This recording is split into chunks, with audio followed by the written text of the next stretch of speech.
Hey everyone, it's Mark. This is my recap for Pokémon Journeys episode 98, the Pokémon Circus, Flareon and Jolteon. This was the 1183rd episode of the Pokémon anime, and a very strange one at that. I have so much to say about this episode. I know most people probably care more about the preview, but hey, we'll get to that eventually. Before I go any further though, please be sure to check out this video that I posted this week. It's a ranking of all of Ash's Kanto gym battles. I think it's a really good video, and I'm sure you will enjoy it too, so be sure to check it out. But now, let's get into the regularly scheduled episode breakdown.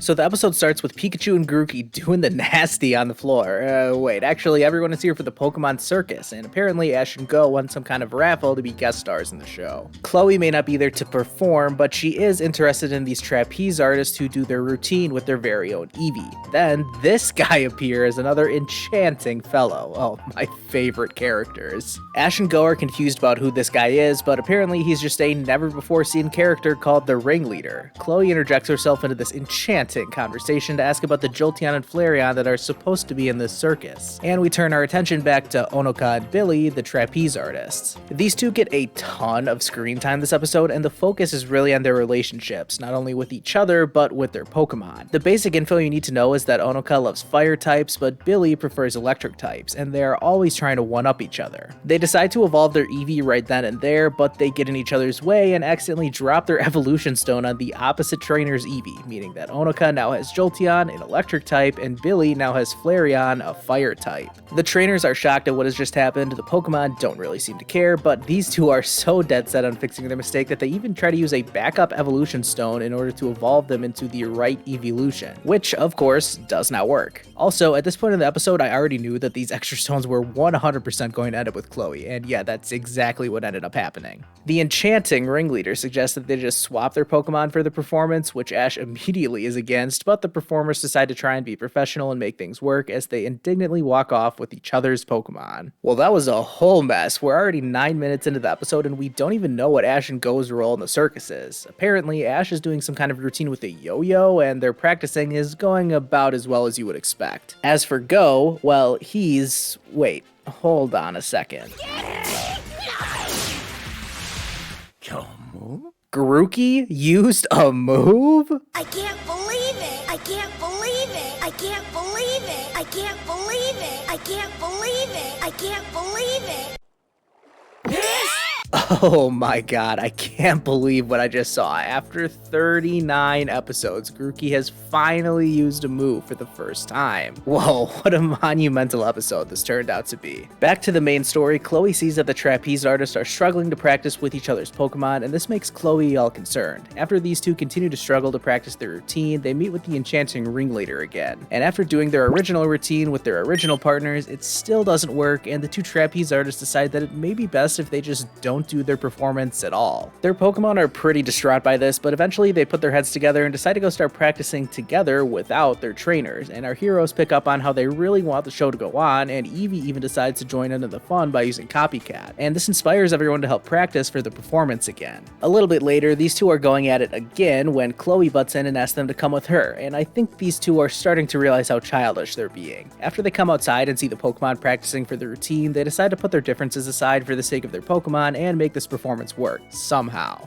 Cut to the circus performance. It's a packed house and it's time for Ash and Go's part. They seem to have figured out what they were doing with their own routines, and they basically use their Pokemon's moves to charge up their tools and then create almost like a firework when they throw them at each other. Pretty cool, I guess. I mean, it probably would have been more interesting if they just did a contest routine with only their Pokemon or something, but whatever. Moving on. It's time for the grand finale, an enchanting trapeze act, which includes Chloe and Eevee. They help introduce the two trapeze artists who exchange their Pokemon in midair, so they're each with their partner Pokemon, and then Chloe and Eevee get in on the act by sending copycat attacks into the air, creating a fireworks display above the trapeze act. And really, I must say, this looked like the most boring trapeze act ever. Like, yeah, the fireworks caused by the Pokemon are cool and all, but the trapeze artists are just swinging around doing absolutely nothing. Like, what? I'm pretty sure I could do that. After that spectacular performance, well, by the Pokemon at least, everyone is celebrating, and this was when Chloe got the fire and thunderstones as gifts, and the trapeze artists admit that this experience has broadened their horizons a little bit, which is good to see. The episode comes to an end with a close-up shot of Chloe and Eevee, with the two of them having met two more evolutions as well as performed in the circus.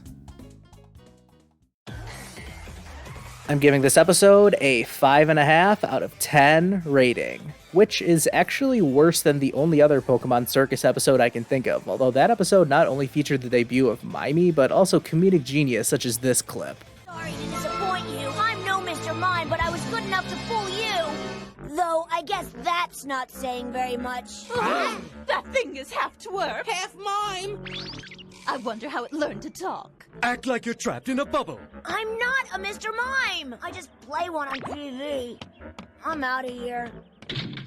I gave that episode a 6 out of 10 when I last rewatched it, and that's also what I gave the Slow King rap battle episode last week, and I preferred that episode to this one, but I did enjoy this episode more than I did the Ren and Magnemite episode, which I gave a 5 rating to, so that's how I settled on a 5.5. When we first saw glimpses of this episode, a lot of people were concerned that Chloe was going to become a coordinator or a Pokemon performer, and I said back then that had no chance of happening. I had no clue why everyone was freaking out so much about that, and yeah, it just ended up being a silly episode about a circus. Really though, the episode was less about the circus itself than it was about these two clowns, trapeze artists. I thought this episode focused on these two for an incredible amount of time. We saw like miniature character arcs for these two across just one episode, which is pretty incredible considering I don't think we're ever going to see them again. I thought this episode could have been a lot better if it focused more on the silly side of Ash, Go, and Chloe performing in the circus, but instead they took an entirely different approach. Like, they tried to make this episode so serious, and I don't really know why. The tone, the music, the pacing, everything felt so dramatic, and I really did not think there was that much drama going on at all. It was basically just some misunderstanding between the trapeze artists and their Pokemon, which wasn't the most exciting storyline ever. I guess the point of episodes like this are to expose Chloe to different kinds of relationships that trainers have with their evolutions. I don't know, that seems kind of boring to me, and that is reflected in the ratings I gave each of these episodes focused on Chloe and Eevee meeting an evolution. Aside from the Erica return episode, I gave every one of these other ones a 6.5 rating or lower, so this storyline has been entirely underwhelming to me.